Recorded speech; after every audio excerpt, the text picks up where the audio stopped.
It's easier to build strong children than to repair a broken man, okay? Because a lot of us in here are broken. We come into this truth being broken, all right? I want to open up with Deuteronomy chapter 6 regarding our children. Let me get my glasses because I can't see what I wrote. The book of Deuteronomy chapter 6, verse 7. Start at 1. Verse 1. Now these are the commandments, the statutes, and the judgments which the Lord your God command to teach you, and that you might do them in the land whither you go to possess it, that you mightest fear the Lord thy God, to keep all his statutes and his commandments, which I command thee, that thou and thy son, and thy sons, and all the days of thy life, and that thy days may be prolonged. Hear therefore, O Israel, and observe to do it, that it may be well with thee, and that ye may be increased mightily, as the Lord God of thy fathers have promised thee, in the land that floweth with milk and honey. Jump down to verse 7. Verse 7.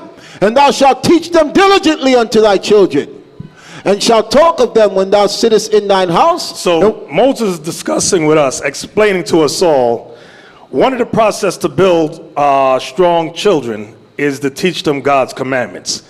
And he gives you the blueprint. He says to teach them diligently when thou sittest in your house.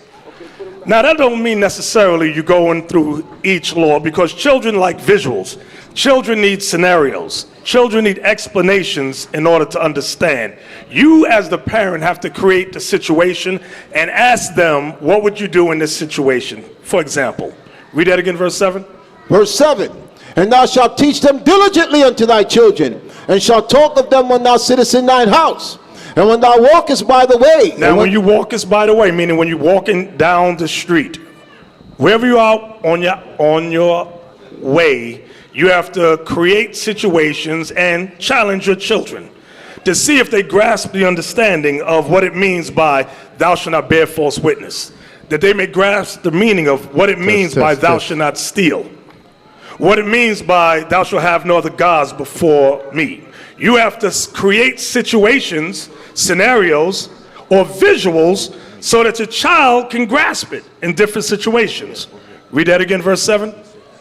And thou shalt teach them diligently unto thy children, and thou shalt talk of them when thou sittest in thine house, and when thou walkest by the way, and when thou liest down. Now when they're about to go to sleep, many times parents read bedtime stories to children. But your bedtime stories should be based upon God's commandments, okay? Not Jack and Jill went up a hill to catch a pail of water, not that. You create the scenario for your children, or create the story for your children, or how about this, read the history for your children in easy to be understood words regarding God's commandments, so that your child, whether male or female, will grasp the understanding of that law. Read. Verse 7. And thou shalt teach them diligently unto thy children, and shalt talk of them when thou sittest in thine house, and when thou walkest by the way, and when thou liest down, and when thou risest up. And when you wake up in the morning, that's what it means, when thou risest up. So when you wake up, again, bring forth a particular moment in history of our ancestors. Ask them, what law is this pertaining to? Do you understand what that means? Okay, you have to, as the parent, create the scenario. Give me Psalm 78:1. Let's start there. So right now I'm beginning with building strong children, okay? Because they are the next, if our Lord don't come back and during this time, this next generation of kids, they are going to be the next leaders. Okay, so let's read Psalm 78 and start at 1. The book of Psalms, chapter 78 and verse 1. Give ear, O my people, to my law. Incline your ears to the words of my mouth. I will open my mouth in a parable. I will utter dark sayings of old. When it says I will open my mouth in a parable, means an illustrated story. That's how the Most High, many of the scriptures are written in parables. Another term for parables in the Bible, you will read the word similitude, you will read the word allegory, all referring to the same thing. Go ahead. Verse 3, which we have heard and known, and our fathers have told us, We will not hide them from their children. You see that? We will not hide them from their children. Many times, some parents, I've heard some mothers say, I'm going to wait till my child gets 12 years old. Where you get that from? You didn't wait till your child was 12 when you taught him Christmas or Thanksgiving or Valentine's Day or New Year's Eve. You taught them from when they was out the womb. So likewise shall it be with the Most High's words, okay? You didn't wait till they was 12 when you taught them about Santa Claus. Or some of you in here, Kwanzaa, whatever you was into, okay? So likewise, it says, we will not hide them from their children. Read. Showing to the generation to come the praises of the Lord and his strength and his wonderful works that he hath done. You know why it's important to show them God's strength and his wonderful works that he hath done? To build faith. To build faith. Because this is a faithless world, okay? Our people have become faithless. So you have to, you as the parent, in order to build strong children, you have to instill that into them. You got to teach them God's strength and his wonderful works, the things that he did for Daniel, the things that he did for Jeremiah, the things that he did for Moses, Miriam, and Aaron. That's what the parent's job is, okay? It's not so much the church's job, although we touch on it, but you at home, that's really your job, okay? And one of the, in New York, we got a new group of people come in and their children, it's hard to teach them to sit down. And that goes back to the parent. The parent's job is to teach them children to sit down and listen, okay? That is the parent's job, mother or father, okay? Really mother, I'll start there, really you mamas. Sisters always want to know, what's my role? Well, we're giving you your role. You remember when we was growing up and somebody said, I'm going to tell your mother or your father, and you froze. Yes. These kids now, they're like, tell my mother. Yep. Tell my father. Exactly, exactly. So it is the parent's role. It is your duty. You are commanded to have them children sit down. That's why I said, when you sit is by the way. When you rise up, when you lie down. That is the parent's job, okay? We can do but so much. Like we created the IUIC Watch and Read to help you parents out. Some of you have created coloring books to help you parents out. But there's more to be done. There's much more work that we can do, okay? And once we create it, it's the parent's job to sit down with the children. What you gonna say? Yeah, that's beautiful to have the, you know, this is right on point what the bishop was bringing. The spirit is definitely on him to bring this thing out. He mentioned about watch and read, the coloring books, and all of the things that we are trying to aid the parents in dealing with their children. It's just that, it's an aid.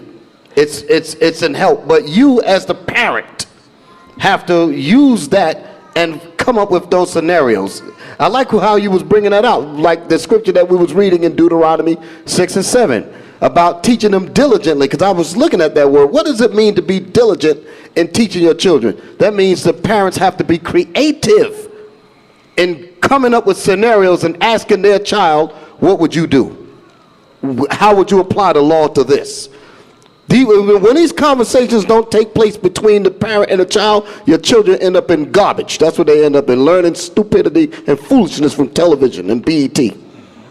So it's important that the parents, they have to, not just making a choice, they have to interject and get between the child and the television or whatever other influences that will get to your child. Because at 3, just like you said, when they come out of the womb, Christmas, Easter, all that crap is being given to them, and you sitting up there talking about something, I'm going to wait. By the time you wait, the child is in the garbage. Oh, juvenile detention. Juvenile detention. Read on. Verse 5. For he established a testimony in Jacob and appointed a law in Israel. Right. The Most High never gave us denominations. He gave to us testimony and commandments. And let me explain the commandment to you. Many times in the New Testament, or even in the book of Maccabees, you will read the word religion. Religion comes from the Greek word religio, which means to hold back, keep down, and restrain. That's referring to God's commandments. So what is our religion? God's commandments. Our race, our nationality is that we are the Israelites. I hope y'all know the difference between the two. Okay? Your religion is not Israelites. Because people say, oh, what's your religion? Israelites. No, stop. Your religion is God's laws, God's commandments. That's what hold back, Confines and restricts. and restrain. Meaning from what? From your own sins, your own lusts. Your own self, right. That's what the commandments do. Holds you back from committing adultery, restrains you from stealing. That's your religion. Your race, your identity, your nationality is is Israel. Read on. And appointed a law in Israel, which he commanded our fathers, that they should make them known to their children. You see that? That they should make, which he commanded our fathers, that they should make them known to their children. So that is a commandment to teach our kids. Okay? I used to do this in the past. I might get back to it. When y'all go back to your respective camps, start testing these kids randomly. Ask them questions. And guess what? If your kid don't know, it's going to shine a light on the parent. Because some of you parents, tell you what some of y'all do. You want us to teach the kids. And I'm going to talk about New York just for a moment. Sisters will bring their kids in, take them up to the class, and leave them there, knowing daggone well they have not taught their child how to sit down. That child is upstairs raising Cain. Like a little chia pet. Running around, screaming, kicking chairs over, popping other kids upside the head. Can you teach my kid? That's an ostrich. Right, that is an ostrich. Sisters, that is called an ostrich. The proverbial ostrich. There she goes again. There go the neck. Go, go, go, go, go, go. There she go. That is how ostrich sound. Read that. Read on. Psalm 78, verse 6. That the generation to come might know them, even the children which should be born. You see that? That the generation to come might know them, even the children which should be born. Go ahead. Who should arise and declare them to their children. So that generation of children should arise and declare them to their children. So what are we doing? What is the Most High teaching us? To break the generational curses that's upon each and every one of us. In order to do that, it comes with teaching. You got to lay that foundation of God's commandments. It gets built up in one generation. That generation teaches the next generation, and so on and so on and so on, until we get to the point where we're ready for the second coming of the Lord. Because a lot of us right now, we ain't ready. We sick. Some of us are real mentally sick. We broke in. We don't. That they might set their hope in God and not forget the works of God, but keep his commandments. Now we're going to hit a serious one now. Get Sirach 30. I always tell you, I'll save that till we read the verse. Sirach, Ecclesiastes chapter 30. Well, verse 3? Nope, start at 1. Verse 1. Sirach chapter 30, verse 1. He that loveth his son causeth him oft to feel the rod, that he may have joy of him in the end. So that rod deals with correction. He that loveth his son causeth him often to feel the rod, meaning correction. Read on. He that chasteneth his son shall have joy in him, and shall rejoice of him among his acquaintance. You want to feel good when your children are around your friends. Why? Because they know how to conduct themselves. They know how to act. Go ahead.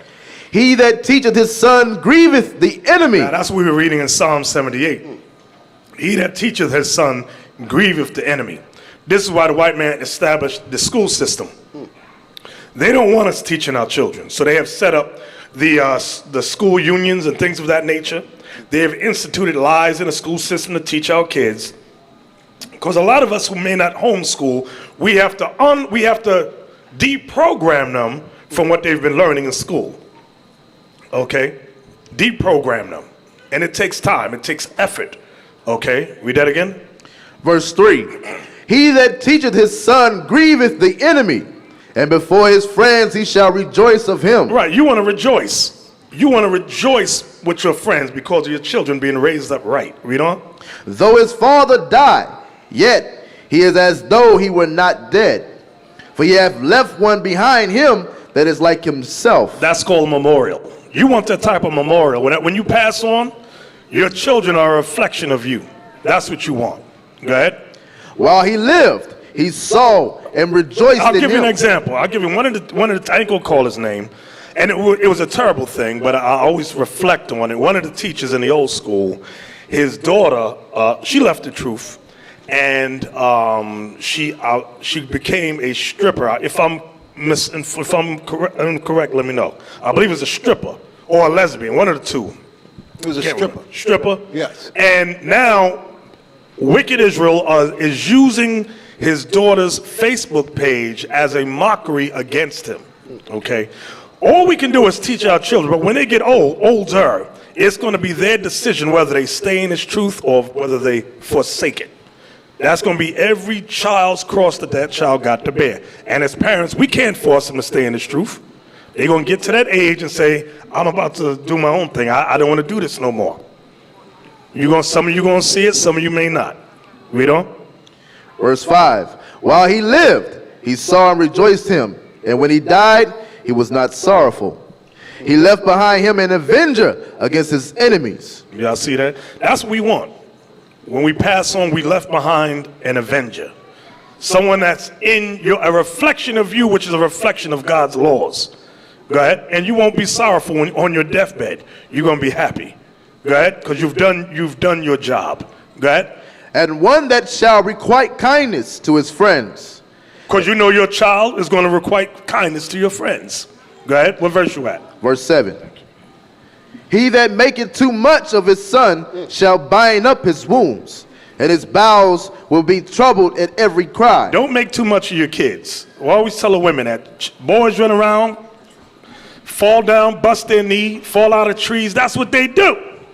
They get hurt. Let that boy sit there and cry. Oh no, my baby. Don't make too much of your kids. Okay, you're gonna make them a little mamby-pamby, yellow make me sad boy.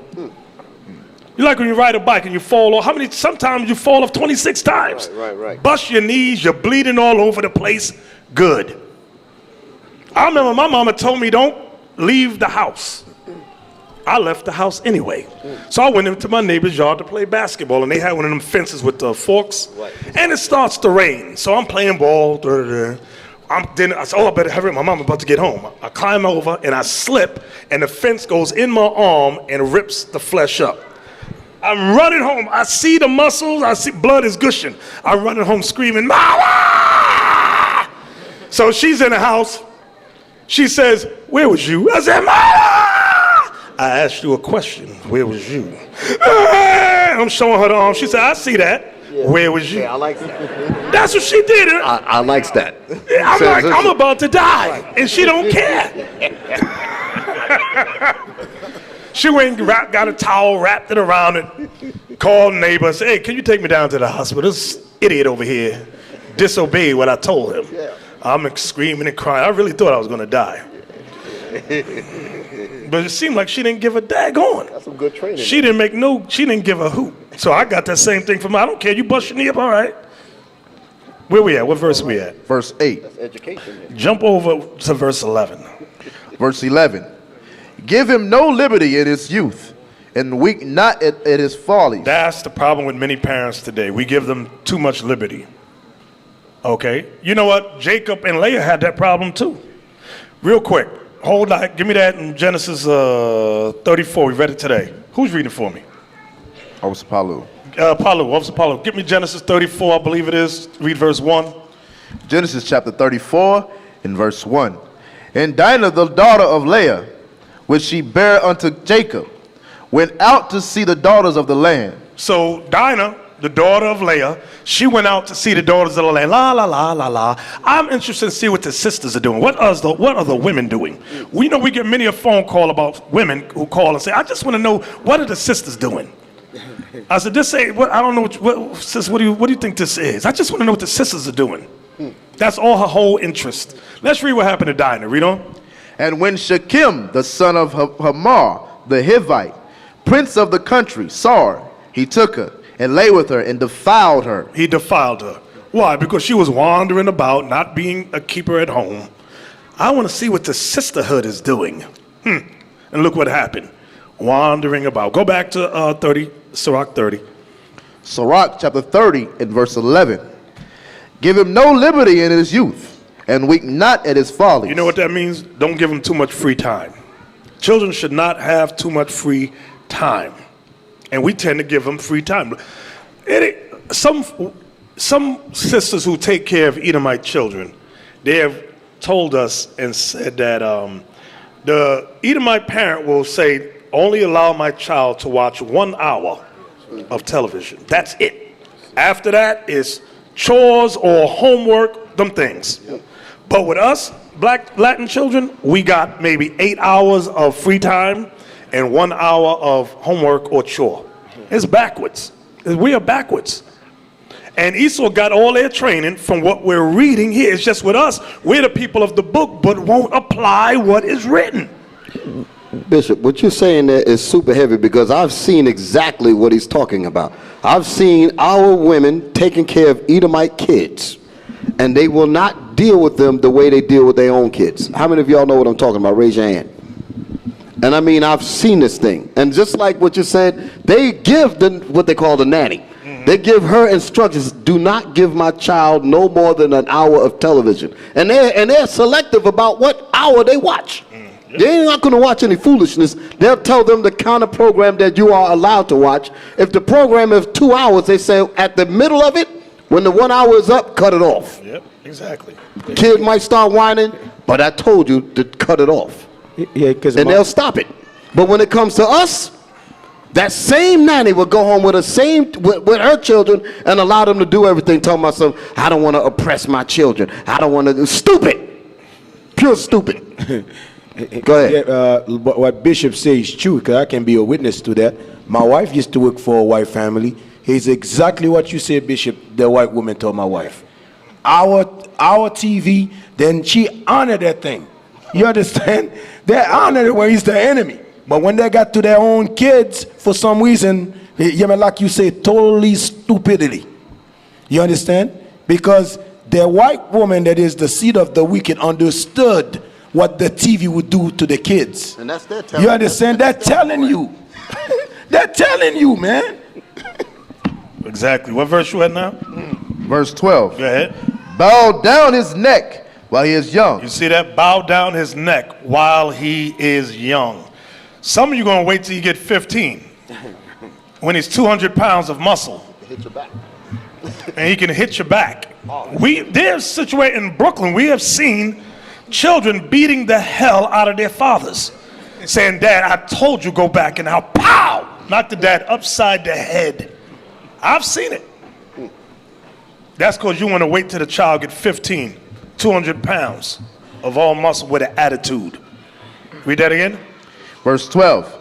Bow down his neck while he is young. So God's law teaches us to bow down his neck while he is young. Go ahead. Beat him on the sides while he is a child. Notice what it says. Beat him on the sides. That's that thigh area while he is a child. That's like that toddler age. Don't wait till they get that rebellious teenage year to do it. Because what's going to happen? They're going to say, I'm going to tell a white man on you. I'm going to dial 911. That's what's going to happen. The Most High's telling you how to pop that behind and at what age range. He says, while they are a child. Okay. Let's what? Read. And also, I always say that you high yellow babies up in here. Be mindful of them high yellow children some of y'all got. They leave handprints, red marks. Then you taking them to the doctor. Doctor go, how'd they get that red mark on the leg? And mommy beat me. Oh, what? Your mother beat you? You better school them children before you take. I used to school my kids. Before we get to the doctor, you don't know nothing. You don't say nothing. Because they will take you away and put you in a white family's house, and you're going to get jacked up. Right. I'll tell them. You better tell them, kids. So, Bishop, you whoop the light-skinned kids with their clothes on. Yeah. The dark-skinned ones, you strip them down. The light-skinned ones, keep your clothes on. Why? You about to get a whooping. See, when you dark, it's totally different.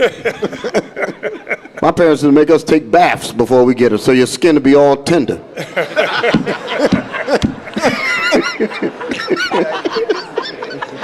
Some of these brothers know what I'm talking about. He give you the baby oil after you come out the shower. What verse we at? Verse 12. Go ahead. Bow down his neck while he is young, and beat him on the sides while he is a child, lest he wax stubborn and be disobedient unto thee, and so bring sorrow to thine heart. Now, some parents in here, we've heard tales and stories. Some of you, you figure that you can outsmart the Most High. He says beat him on the sides while he is a child. You get a 13-year-old and decide, because they're rebellious, you're not going to feed them. That's called child neglect. Yeah. You will go to jail behind that. Listen good. You think you want to do other than what the scriptures say and say, I'm not going to feed them for a day. You're going to go to jail. I'm telling y'all could take it with a grain of salt if you want, but the Most High is telling us how and around the age range to do it. Read that again. Verse 12. Verse 12. Bow down his neck while he is young, and beat him on the sides while he is a child. And that don't mean punch him in the chest. That don't mean punch him in the mouth. That don't mean smack him upside the head. It means exactly what it says. Okay? Yeah. Also, there was a case, a lot of you know about it, on YouTube, about a family that was taken in custody for abuse of their children. And it started with the oldest daughter in her wickedness, where the father was trying to discipline a child that was not his. Okay, that oldest child was not his. That child was too far gone for that man to step into the relationship and start trying. You're not stepping into no 15-year-old, and I think they were only married, 2 years? He said that he had problems with her when she was 14. You're not coming into no relationship with no grown kids, and you're going to start laying hands on them. That's not logical. Okay? So that's why a lot of time the bishop used to say it in the beginning stages of IUIC, you need to find out the relationship that you're coming into, know how those kids are, know how the mother's been dealing with the child, know if that child has connections to her biological father, because that father will say something like, if he put his hands on you, I'm going to beat that Negro down. There's a lot of factors that play into you coming and being stepmom or stepdad. And you got to look at those things. Don't think all of a sudden you're going to beat a child that has never been whipped before with no consequences. That's foolish. Read that again. Don't be mesmerized. Verse 12. Bow down his neck while he is young, and beat him on the sides while he is a child, lest he wax stubborn. It says, it's telling you what happens if you don't obey. It says that child will wax stubborn if you don't bow down his neck while he is young and beat him on the sides when he is a child.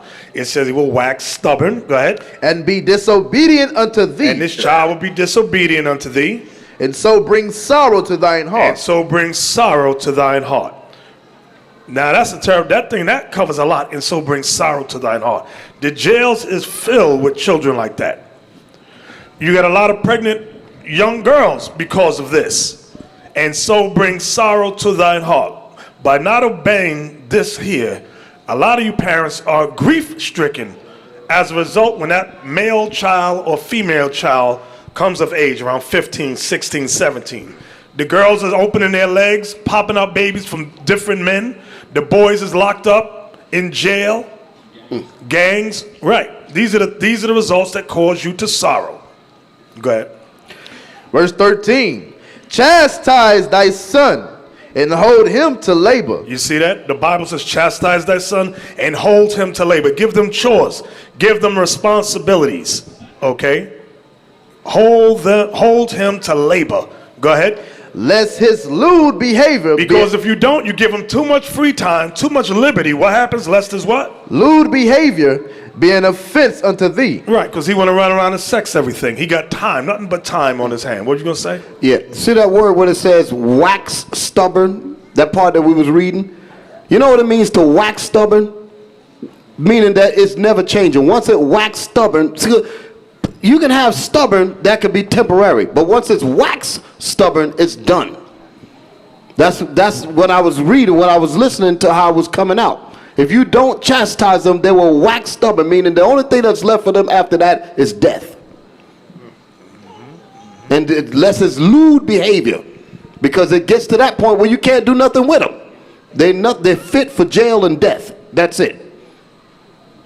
Exactly. A lot of times, I don't know about I do know about this generation now. Y'all don't hold these kids to labor. Like in the school, we have the kids sweep up after class and all that. You got to give these children chores. Let these children know how to clean the dishes, do this, how to paint. Put them to labor.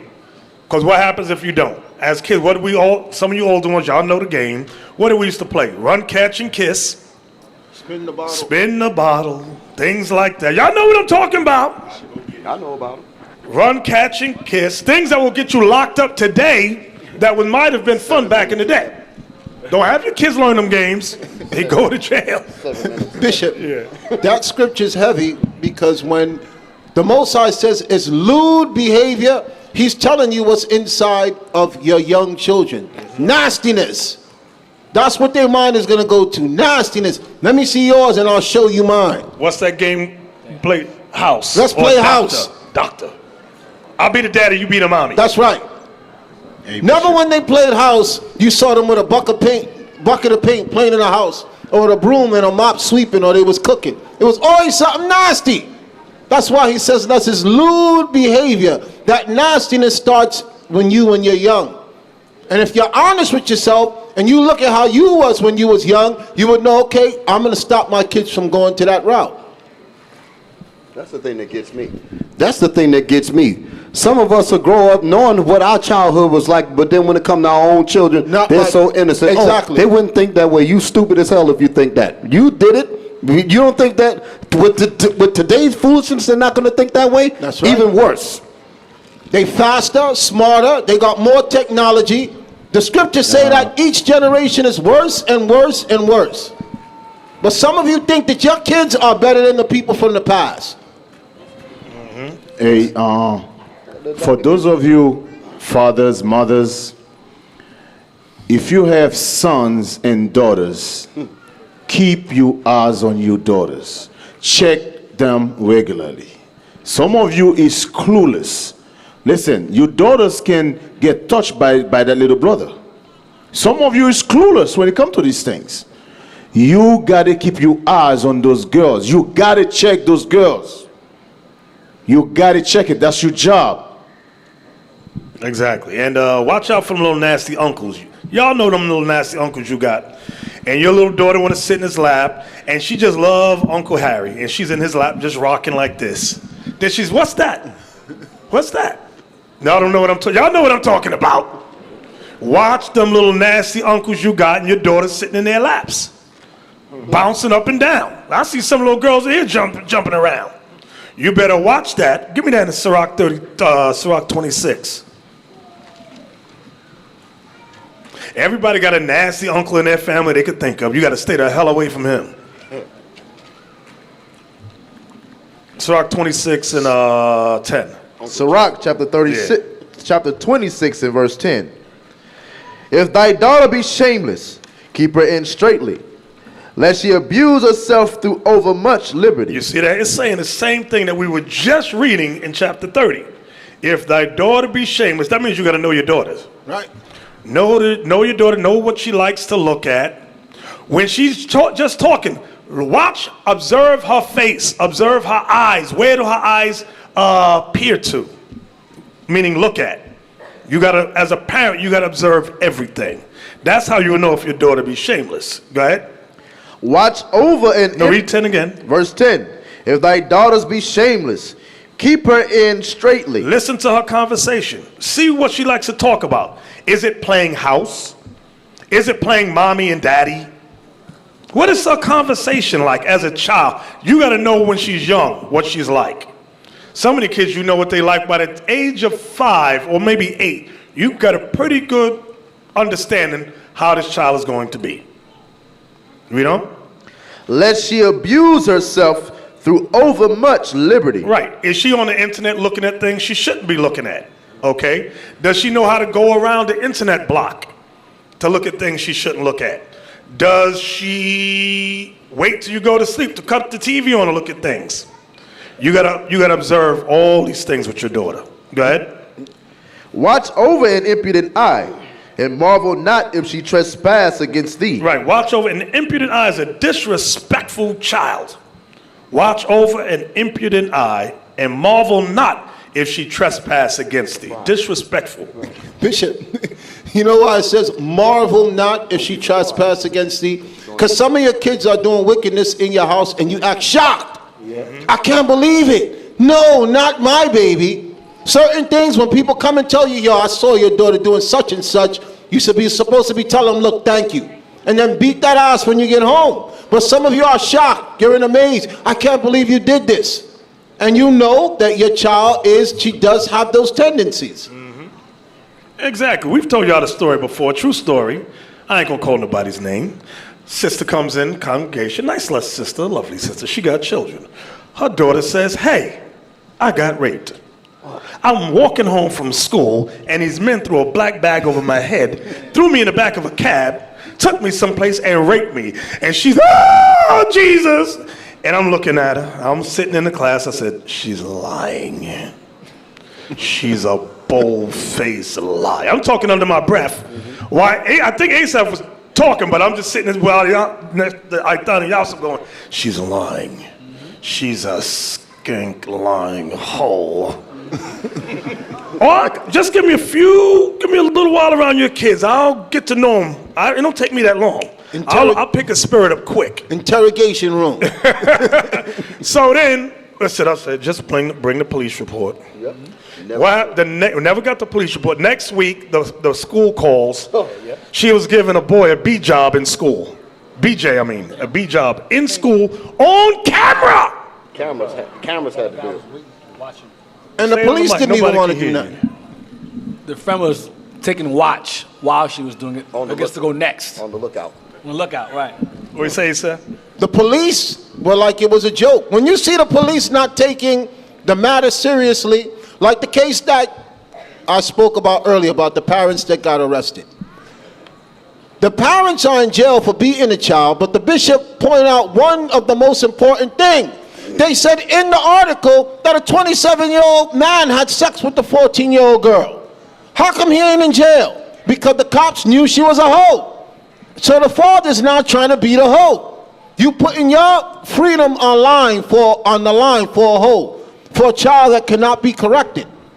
And it's the same thing. A lot of you will not look at the behavior of your child and make the decision based on the Bible. You make your decision based on your emotions. And I know it's scared, but some of your children cannot be saved. The girl was so wicked and so out of order, she wouldn't even give the name of the demon that laid with her. She was protecting him. Protecting him, and put her parents in jail at the same time.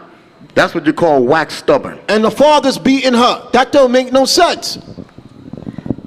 And you know what's heavy? I ain't gonna mention this girl's name because Bishop Kana asked me not to mention her name, but I do want to talk about her. She gets married. Well, not the girl. They come to the congregation. I'm choosing my words right.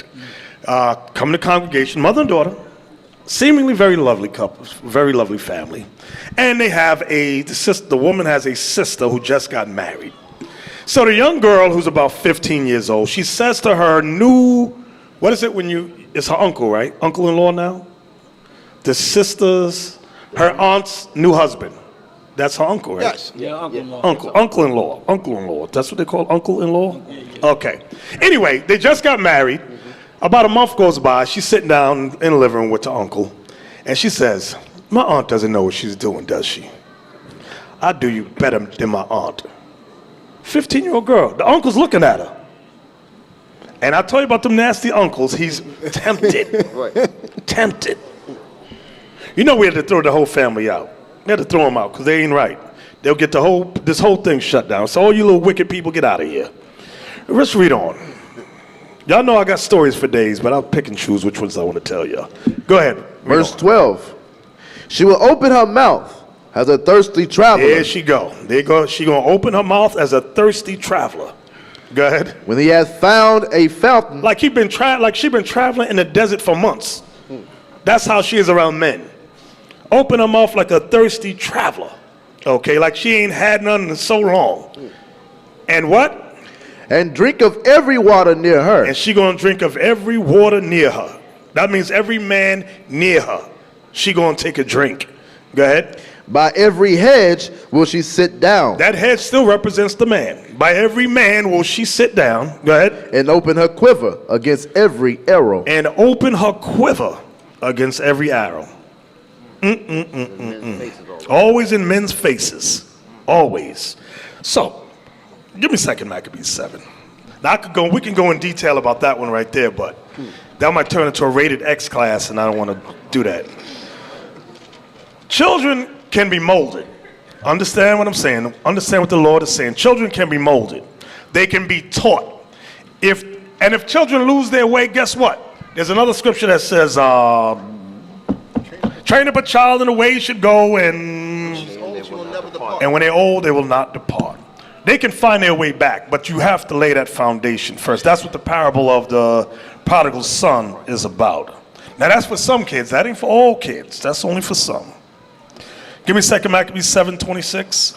The book of 2 Maccabees, chapter 7 and verse 26. Some kids are just going to die because they ain't right. Sorry. Go ahead. And when he had exhorted her with many words, she promised him that she would counsel her son. So this is the time of the Greeks. The Greeks was telling this woman, the black woman, to tell her children to eat the pork, eat the swine, and worship idols. So when it says, and when he had exhorted her with many words, she promised him that she would counsel her son. Go ahead. But she, bowing herself toward him and laughing the cruel tyrant up to scorn, spake in her country language on this matter. O my son, have pity upon me, that bare thee 9 months in my womb, and gave thee suck 3 years, and nourished thee, and brought thee up unto this age, and endured the troubles of education. Educating your children is a troublous thing.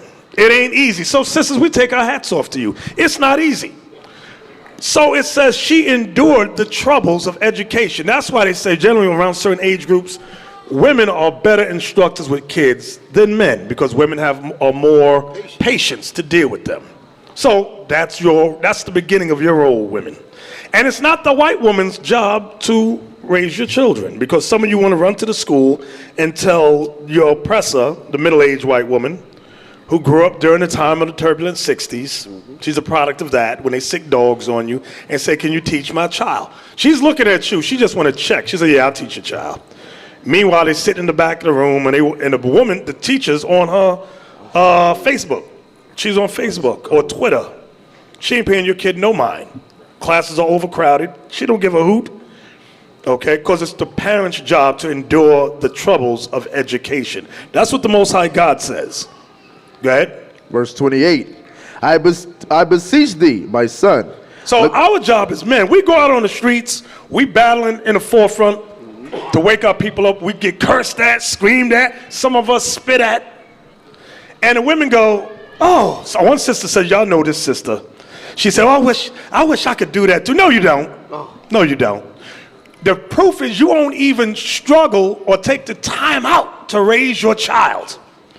Because your child refuses to sit down and run around, you'd rather be on the street with us fighting with the Negro and the Latin. No, you don't. No, sister. You just lazy.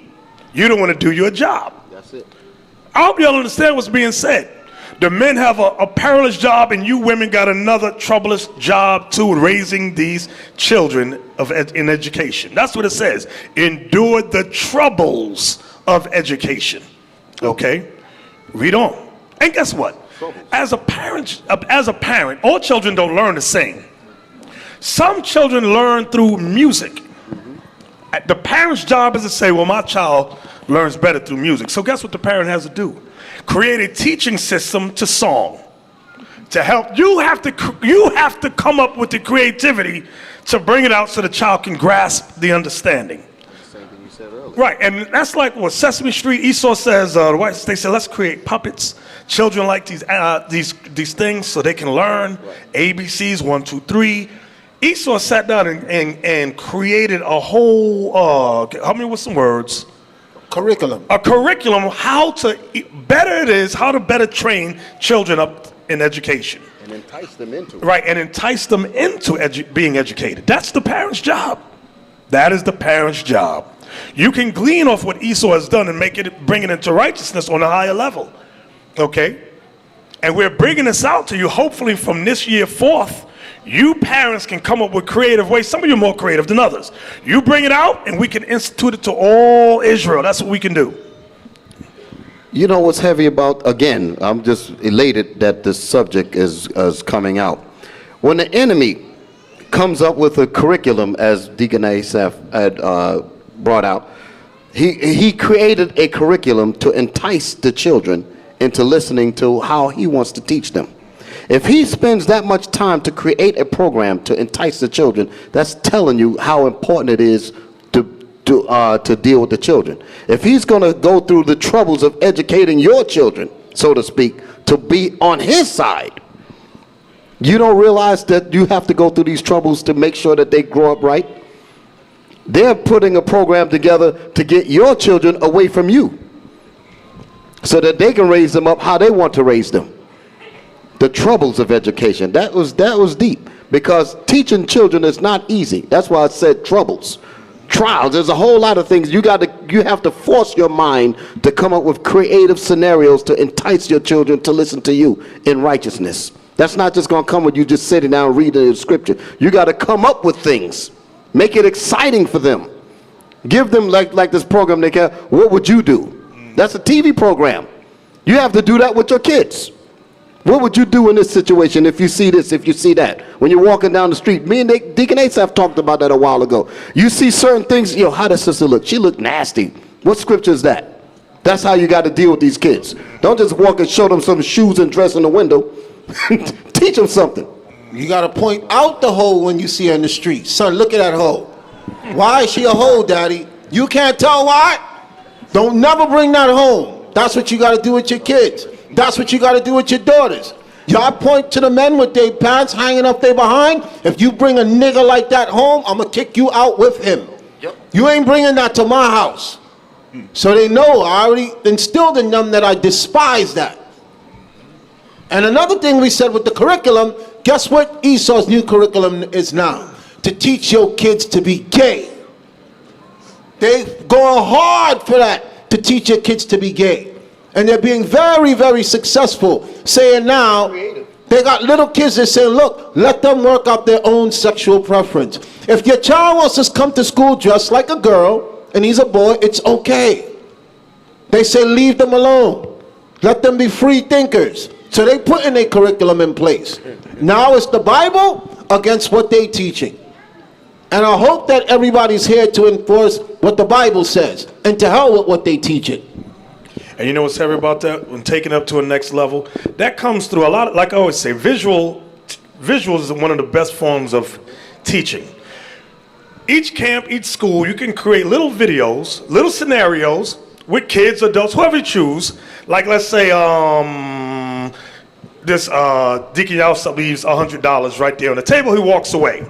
I see it. The camera's on me. I look at it, and then I reach for it, and then you stop the video and go, bing. Right. What should he do? There you go. Or if you see me put in my pocket, what law did he just break? Is it A, thou shalt not commit adultery? Is it C, thou shalt not steal? Or is it?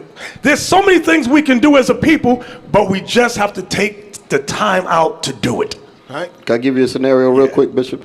I just spoke about that before you came in, and 2 years ago, I'm just going to rehash it again. 2 years ago, we've had that scenario where Judah Mack, who was doing the setting up everything, he had dropped $200 somewhere. And a sister's son found it and returned it, brought it up, and made sure that he got it back. Do you think he just came up with to just do that on his own? His parent, his mother, because it was only his mother that was raised him. She had to probably sit down. I'm just trying to imagine the scenario in my mind.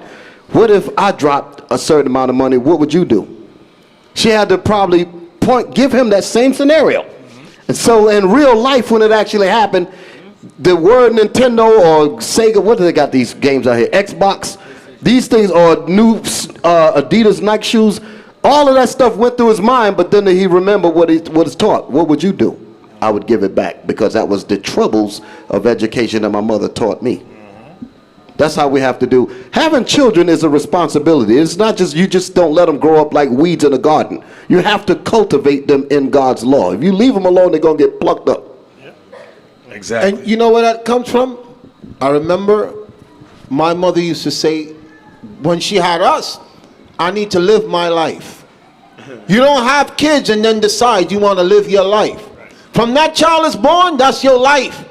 Until that child is old enough to fend for themselves. But you mostly hear that with Israelite women. I need to live my life. They want to have kids and they still want to go to the club and they still want to act like they're free. And you don't see the other nations doing that. They will raise them kids up, send them off, and then live their life. Exactly.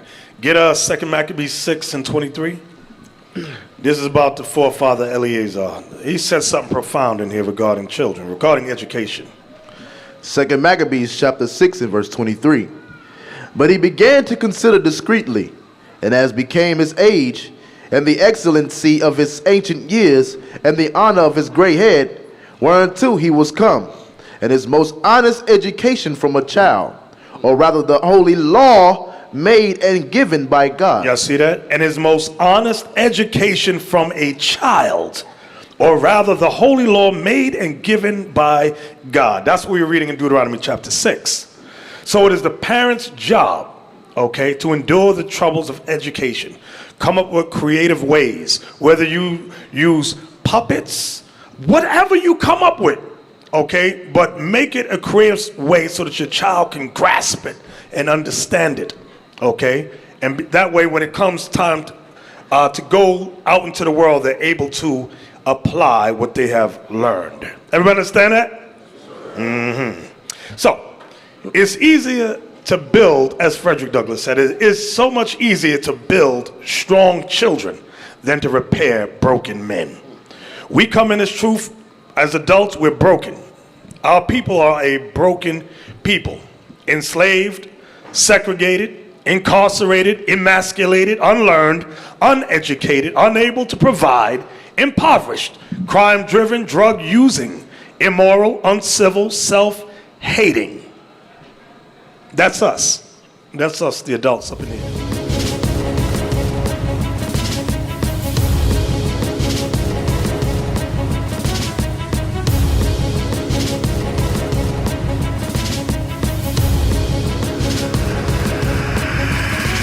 Shalom, Israel. I'm Elder Nathaniel of Israel United in Christ.